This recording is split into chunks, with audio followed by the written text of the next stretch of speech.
you to step down. Who told you I was going to step down? You know, if you watch what as the current revelations in America, you realize that there are some black people, because of their skins, who went to prison, sometimes 37 years, sometimes 27 years, some 25 years, for false allegations. So I'm not one of those people who that you will say will step down for false allegation. Then when eventually it is proven that the allegations were false, they will say, oh, we are unfair to Akpabio. No, I'm not that bad.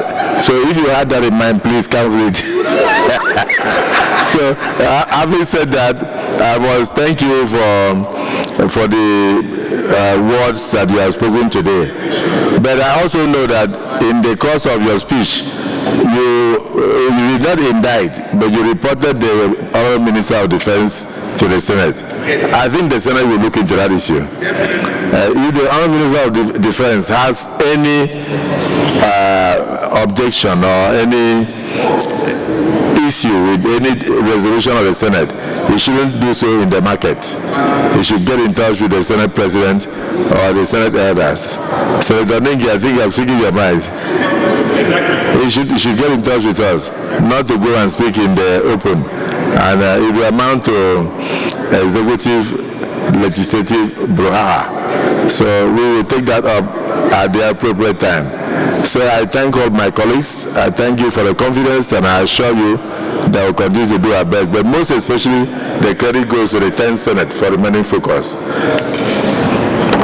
Accordingly, this Senate is hereby adjourned to Tuesday, the 13th day of May 2025 at 11 a.m. prompt.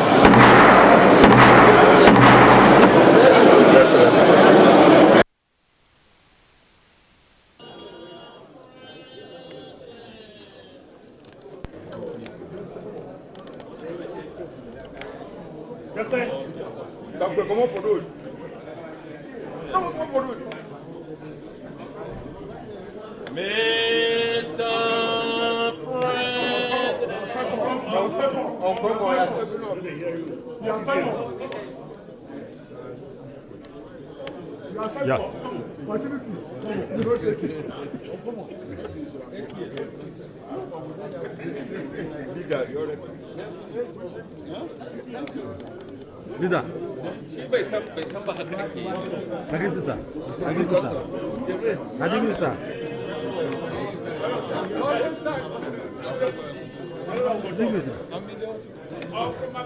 Yeah, my people, thank you.